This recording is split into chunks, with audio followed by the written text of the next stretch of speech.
At over 120 miles an hour, the wind that struck Britain in the early hours of 16th October 1987 was strong enough to tear roofs from houses and rip 15 million trees out of the ground like matchsticks.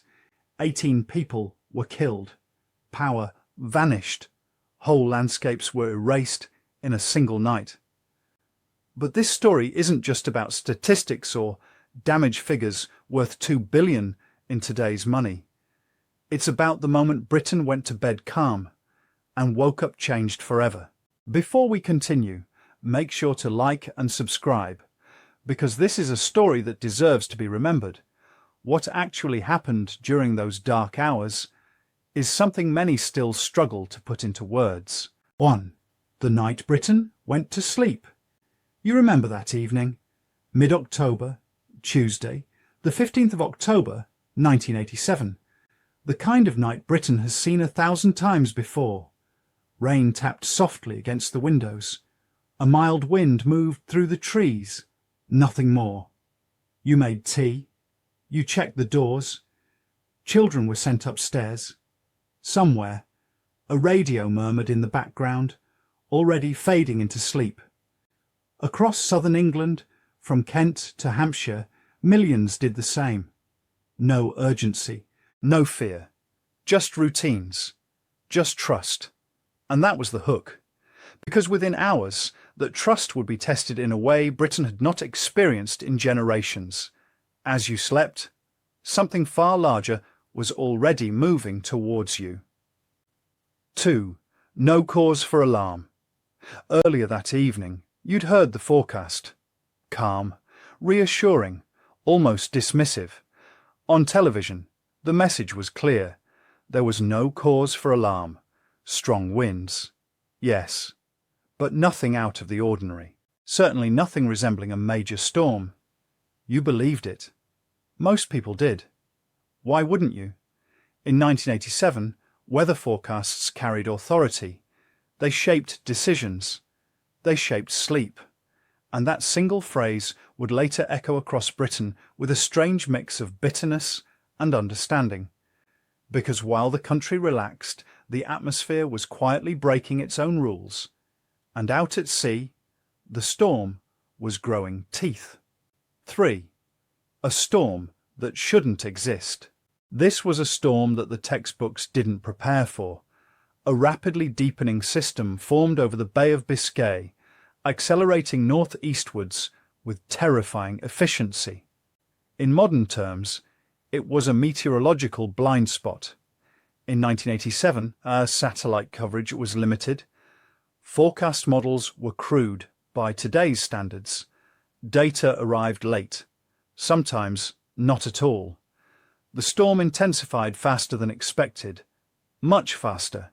By the time it was properly recognized, it was already too late to stop it reaching land.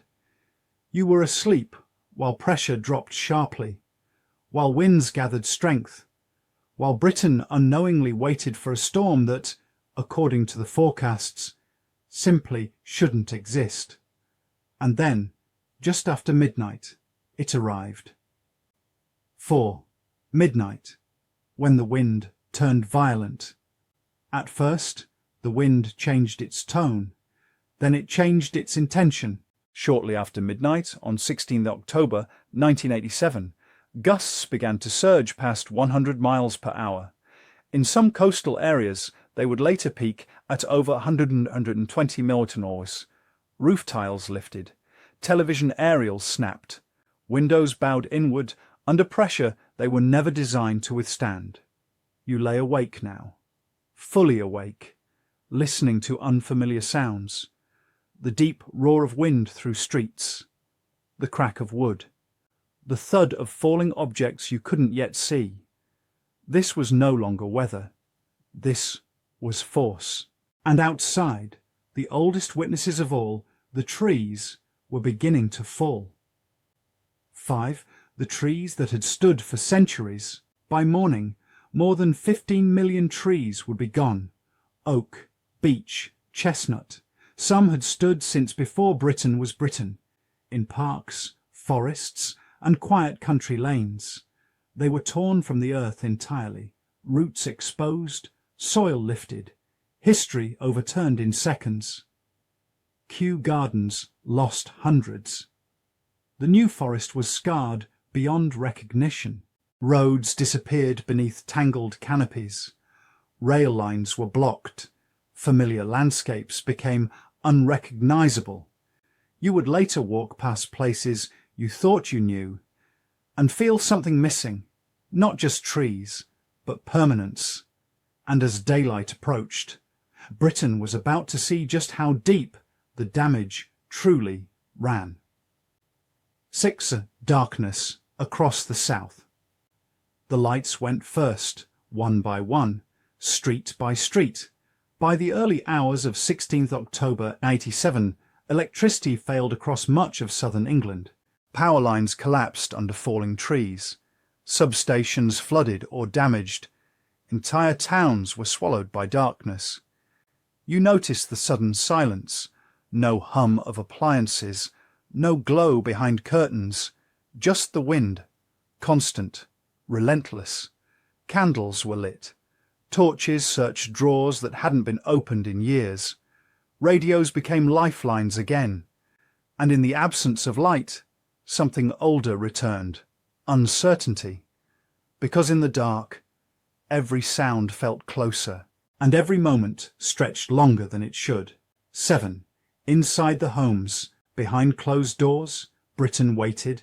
Together, quietly, uneasily, families gathered in living rooms, coats pulled tight indoors, children cried, then fell silent, sensing fear without understanding it. Adults sat still, listening, counting seconds between gusts, between crashes. You wondered if the roof would hold, if the windows would last, if morning would arrive unchanged. There was nothing to do but endure. No updates, no instructions, just patience and proximity. This was the warmth in the storm, fragile, human, temporary, and outside, others had no walls at all. 8. On the roads and at sea. Some people were still out there. They had no choice. Lorry drivers were stranded on motorways blocked by fallen trees. Emergency services fought winds strong enough to push vehicles sideways. Crews battled through conditions that made movement itself dangerous. At sea, ships struggled against towering waves in the English Channel. Navigation failed. Radios crackled with urgency. You imagined them exposed, alert, fully awake, while the rest of the country hid. This was the storm at its most unforgiving, and as the wind slowly began to ease, dawn was already preparing to show what had been done. 9. Dawn reveals the damage. Morning came quietly, almost politely. As daylight spread across southern England, the scale of the destruction emerged. Roads were impassable, cars crushed beneath trees, roofs torn away, chimneys collapsed, rail services suspended, landmarks had vanished overnight. Familiar routes no longer existed. You stepped outside and struggled to orient yourself. The air smelled of wet earth and splintered wood. And in that moment, Britain realized this was not just a bad night. It was a national wound. Then came the numbers. And with them, the silence. 10. The human cost. 18 people lost their lives. That was the official figure. Some were crushed by falling trees, others caught in collapsing buildings, a few simply in the wrong place at the wrong moment. Thousands more were injured. Millions were affected. The financial cost would later be estimated at $2 billion in today's money. But numbers never tell the full story. You thought of neighbours, of voices you hadn't heard yet, of how quickly ordinary life had been interrupted. And as questions began to form about warnings, responsibility, and prevention, one thing became clear. This storm had arrived unseen, and Britain wanted to know why. 11. Why nobody saw it coming. Later, people asked the same question again and again. How could this happen? In 1987, the science simply wasn't ready. Satellite images were limited. Data arrived late, sometimes hours too late. Forecast models assumed storms behaved in certain ways, and this one refused to obey. Pressure dropped faster than expected. The system deepened violently. By the time the danger was clear, Britain was already asleep. You realize now it wasn't incompetence. It was confidence meeting its limit. And that uncomfortable truth would quietly change everything that followed. 12. Clearing up, together. The storm passed. The work began. Chainsaws echoed through streets that had never heard them before. Neighbours spoke for the first time in years. People shared generators, extension leads, kettles boiled on camping stoves. Soldiers were called in. Local councils worked around the clock. Volunteers turned up without being asked.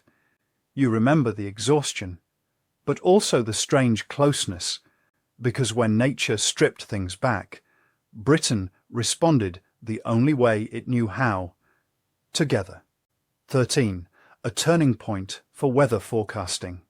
Quietly, behind the scenes, lessons were taken seriously, very seriously. Investment followed. Better satellites, faster data sharing, new forecasting models. Warnings became clearer, firmer, harder to ignore. The language changed too. Less reassurance, more honesty. You might not have noticed it at the time, but every weather alert that came after carried a trace of October 1987. A reminder written into systems, protocols, and caution itself. 14. Those who still remember. For some, it's just a story now. For you, it's a feeling. The smell of damp wood, the sound of wind finding gaps in old houses, candles on the table at breakfast, radios pressed close to ears. Mention that night, and no explanation is needed. Just a look, a pause. Time has moved on. Landscapes have healed. Trees have regrown. But memory doesn't replant so easily. It waits, quietly, patiently. 15. The storm that changed. Britain. 1987 is no longer just a year. It's a reference point, a reminder that certainty is fragile, that routine can be overturned overnight, that even in a modern nation, nature still writes the final draft. The great storm didn't just destroy buildings or trees. It reshaped awareness. It humbled confidence. It left a mark deeper than debris. And if you listen closely, on certain nights when the wind rises just a little too fast, you remember. And so, Britain's biggest storm was never just about wind speeds or fallen trees, but about a single night that quietly rewrote how a nation remembers nature, safety, and itself, from the calm before sleep to the shock of dawn, from loss to resilience. October 1987 became part of Britain's shared memory, passed on not through textbooks, but through voices, pauses, and knowing looks. If this story stirred something familiar, click now to watch another film from our series on Real, Forgotten Moments in British History that shaped everyday lives. And if you value these stories, please like, subscribe, and share your own memories or reflections in the comments below. Thank you for watching, and we'll see you again in the next story.